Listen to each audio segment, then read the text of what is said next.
Birdman here. Today is Thursday, May 7th, 5:50 p.m. I just walked into my home.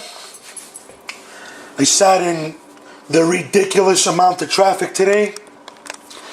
The wake for Officer Brian Moore is going on in Hicksville today.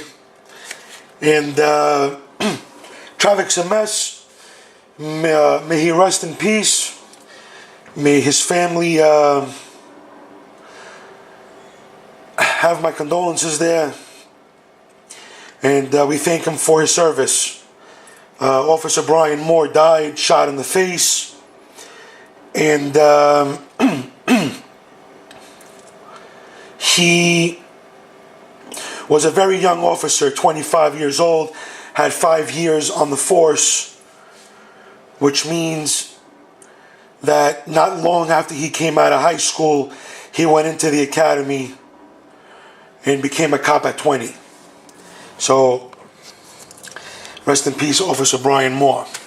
But the reason for this video is not to do a eulogy for the officer. I've been called out. Well, at least I feel that way. I feel like the bells are tolling for me today. One of my subscribers,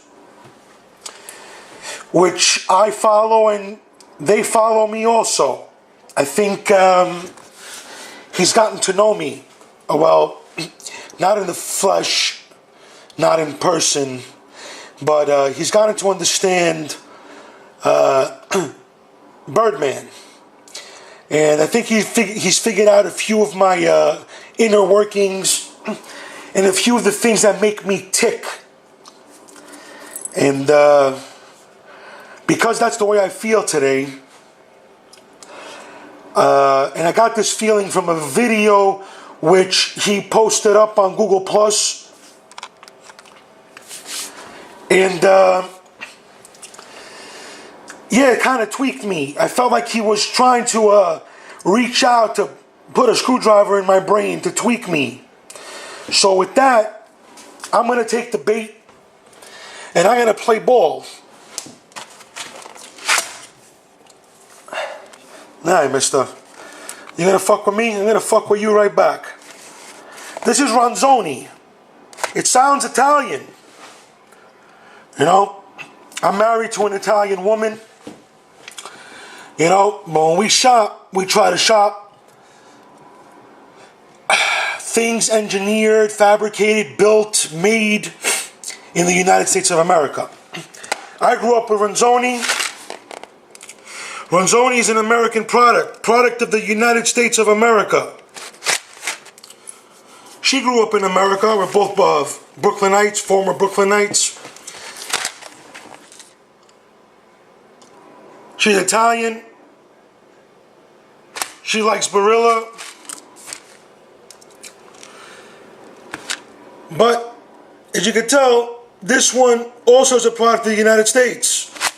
Yet, if you look up here, it was established in Italy, 1877. Now, there's your little history lesson right on the box. My mutual subscribee, if that's even a word, put up a video of spaghetti and olive oil, well, aioli. In Greek, they call it tsiknosi. Now, I made a comment on the video. That particular pasta was very short. It was lackluster. It was thrown together. Quite frankly, I wouldn't feed it to my dog. But I wouldn't, I didn't make that harsh of a comment as far as mentioning giving it to my dog on the video. I don't want to hurt that badly the two ladies who made that video. I'm no Iron Chef. But what I am is very well versed in the culinary. I grew up in the friggin' business. So I feel like My 2 cents might be worth something. Ladies, that short-handed pasta you did is garbage.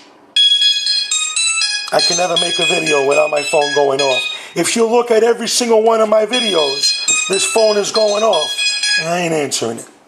Now, because I found the pasta to be short-handed and lackluster, and quite frankly, to me, the plating, if you put that plate out in front of me, I would find it repulsing and unpalatable.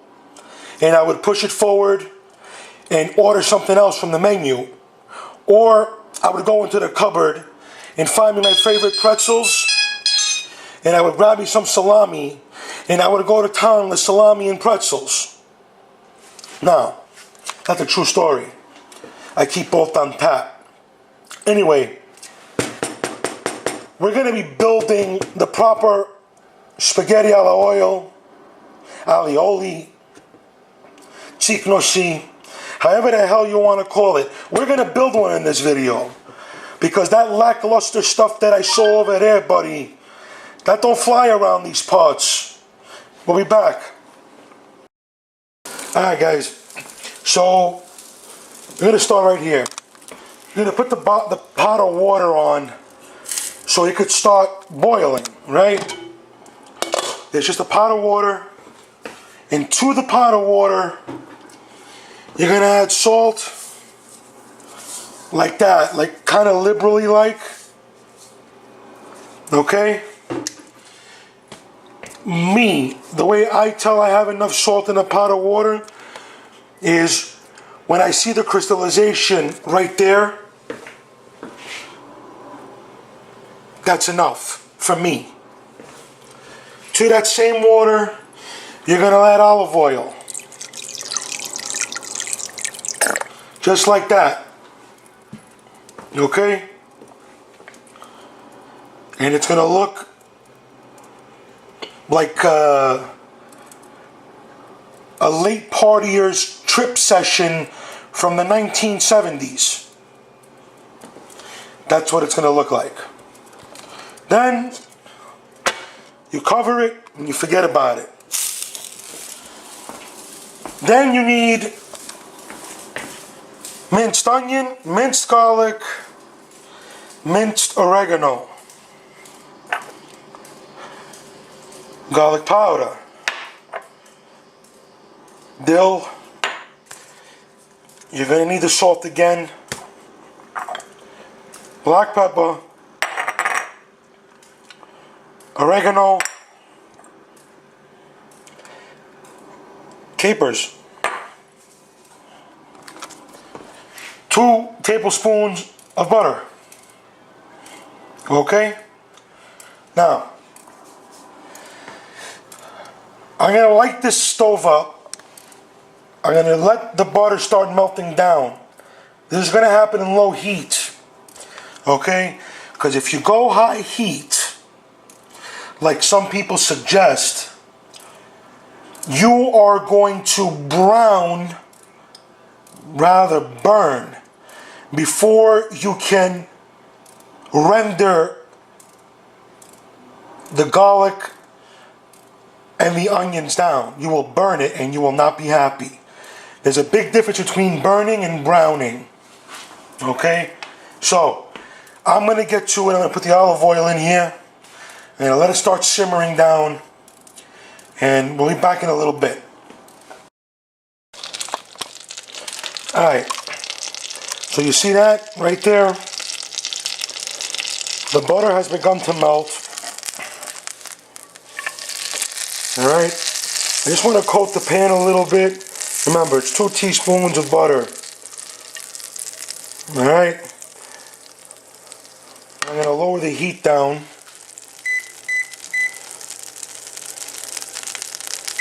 Okay. There's the heat right there. I'm on a low setting. Okay. No bridge. Now, it's barely going to stay hot. If the misters are going to kick it off. So, Once the butter is shot down, take your olive oil. Now, you need olive oil, guys. You need enough olive oil. I want you to think about it as you're going to be coating a whole packet of pasta. And you want to coat every piece of pasta. So you're going to add some oil in there. Just like that. It's butter and oil, olive oil. Now we're not going to get into the olive oil. That's a different video for a different day. Those of you guys who follow food, it was brought to my attention by this same subscriber who I mentioned earlier. I felt like that subscriber zinged me.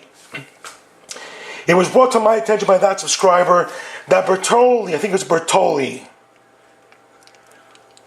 I'm pretty sure, that Bertolli was recently blasted with a lawsuit for bastardizing their extra virgin olive oil. I'm not going to get into olive oil on this video. What I am going to say is, not all olive oil is created equal. And what I'm going to also say to that is, what the fuck is an extra virgin? You know, yes, there's some pun intended there. You know, there's nothing extra virgin about anything. It's either virgin or it's not. And we'll leave that conversation alone. Now, as you can see, it's bubbling. You see it there? Oil is heating up. Now, I said low heat earlier. I meant it.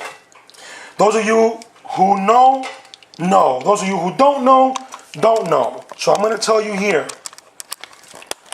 When we're referring to low heat with oil, it's because, in particularly olive oil, it's because olive oil has a low burning point.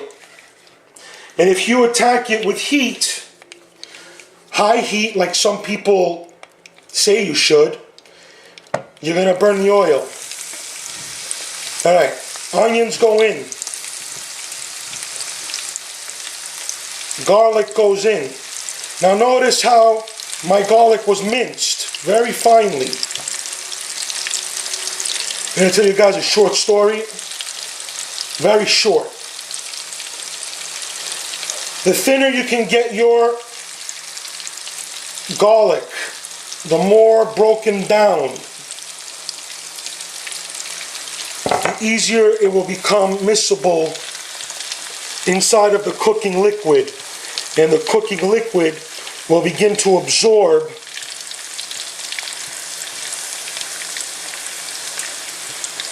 the flavors that you're looking for. Okay? Low heat. You want to render it a little bit. You want the onions to give up its water, and then you naturally want it to start browning. And as I said earlier, you want it to brown. You don't want it to burn. There's two different animals. All right? Now, to this concoction right here, that's an onion thing. To this concoction right here, you're going to add oregano.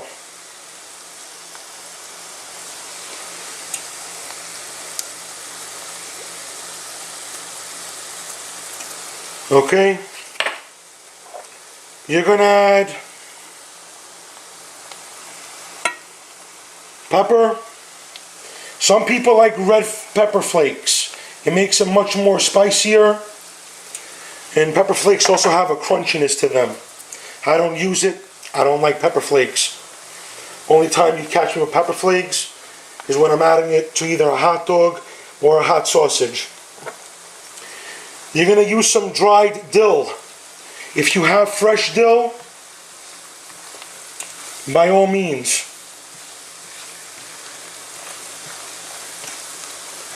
Alright, so just put some dill in there. I have no measurements, guys. You got people, you know, they talk about, oh, they want a quarter teaspoon of this, a tablespoon of that, a smidgen of this. Listen.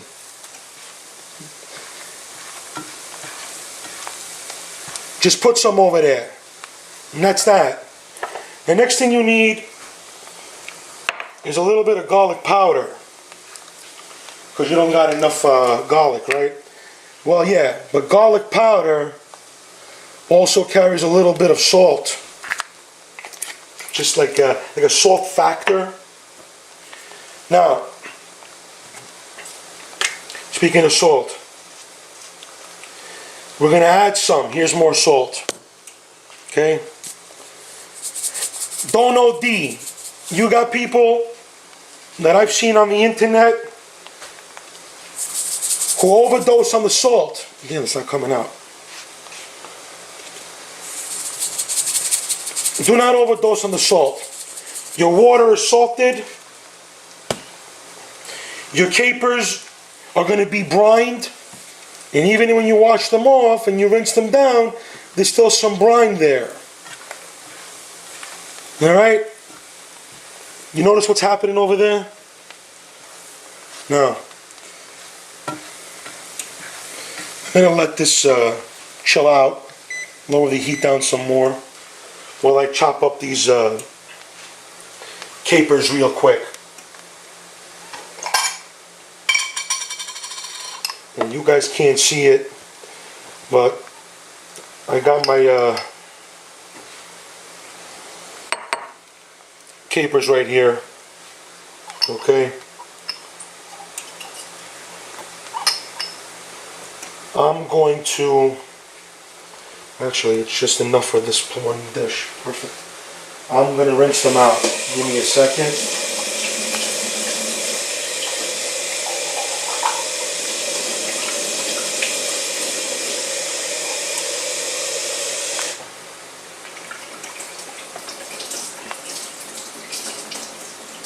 As you know, fresh ingredients always work better than dried ingredients or even canned ingredients.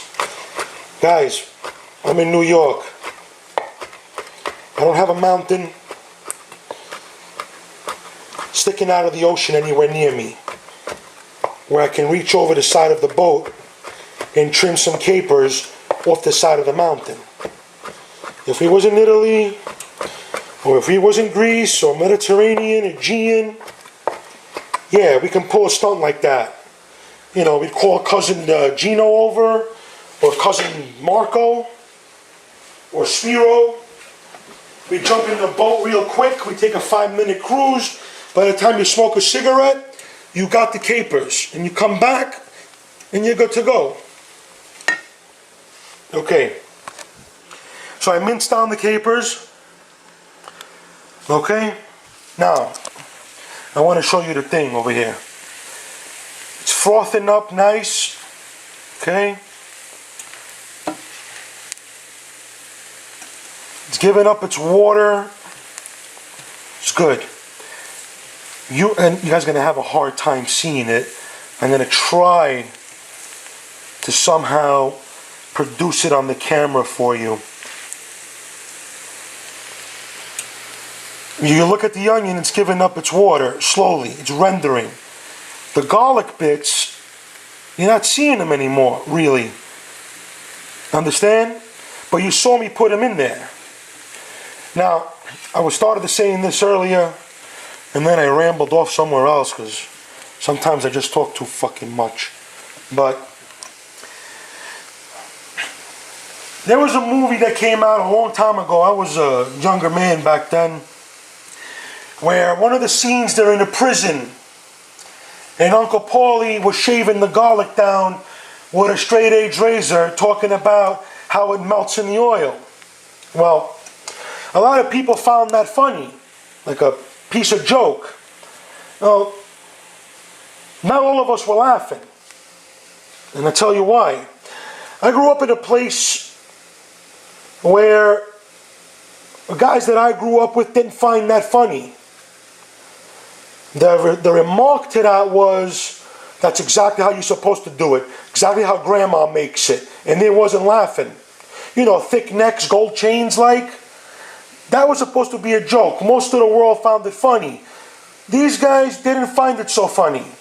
You know, they felt like somebody somewhere was taking a job at grandma, and they were kind of pissed off.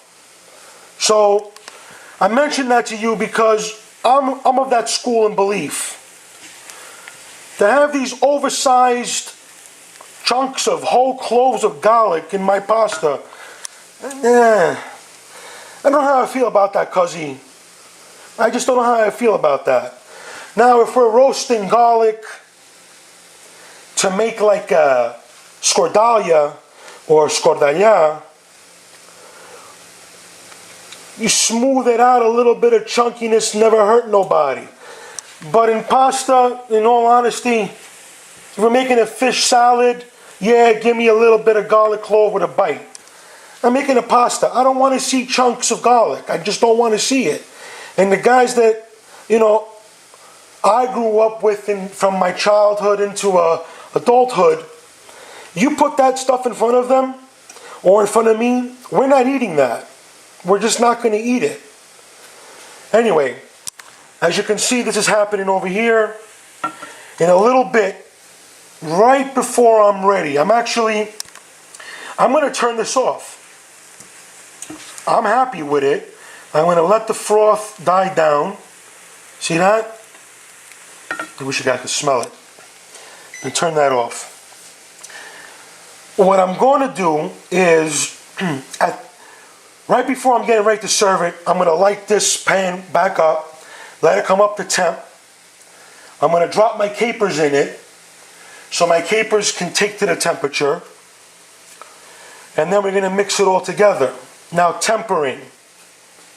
You see a lot of videos, people take a ladle of the water from the boil, from the pot, from boiling, and they'll temper it into the sauce. I ain't doing that. This is not a sauce that'll break apart where I have to temper it. There's no egg in it to temper. I'm not tempering olive oil and garlic. Never.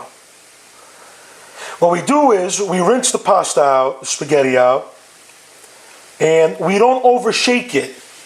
You know, we just, rinse it out in the sieve, in the colander.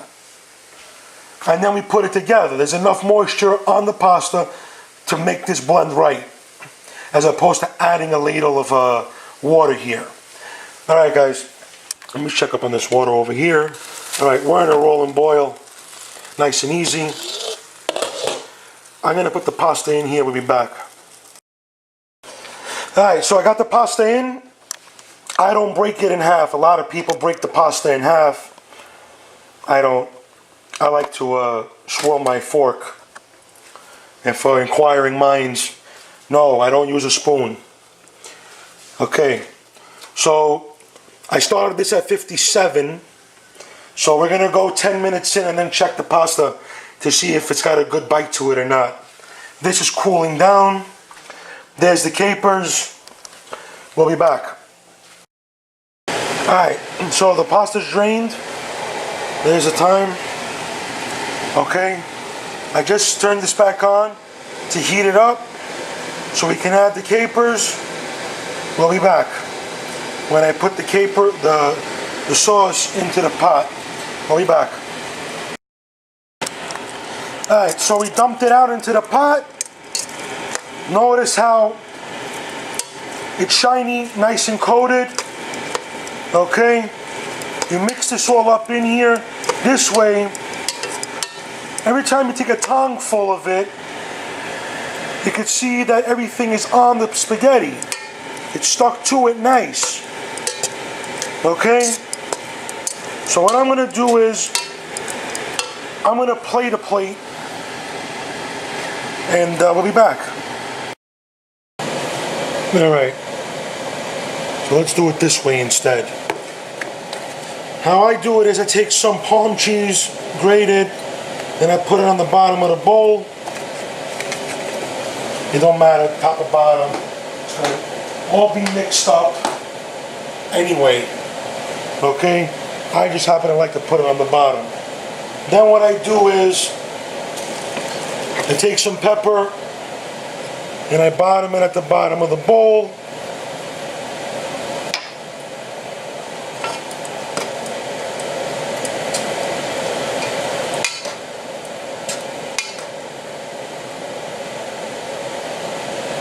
I take some of this and I put it right there, just like that.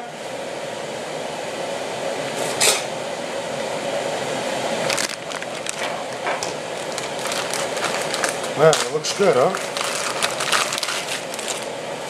And then you would put cheese on top of it and some more pepper, and you sit down with a fork and go to town. Me, twisted in my ways, I like to grate some of this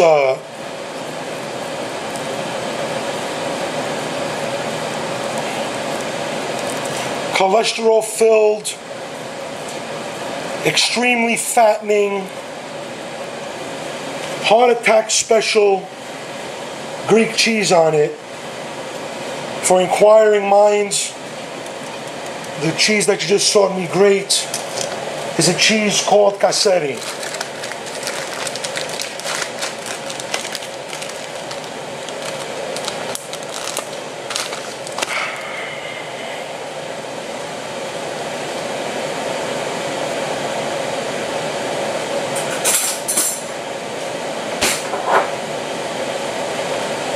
You grab a fork, you put some pepper on top of it, you get a European type beer, and you go to town. And that's it. The Birdman says good morning. Bye, bye, bye, bye. Actually, before all that, I want you guys to know that the video was inspired by one of my, like I said earlier, one of my subscribers. I don't think the zinging was intentional. I might have overread sometimes commentary on the internet, you know, can be misread because you can't read short sentences and decipher emotion, whether it be sarcasm or otherwise. So I wanted to say that there. And to the video that I watched that absolutely repulsed me, I'm so sorry, but you ladies need to figure out that though pasta is easy and it's cheap, this whole dish to feed 2 people, 3 people is under $10 if you got it at home, if you built it at home. But you ladies, like I said, you need to figure out how you're going to make them garlics a little smaller. I mean, Jesus Christ. I saw whole cloves of garlic. You can't eat that. Bye-bye.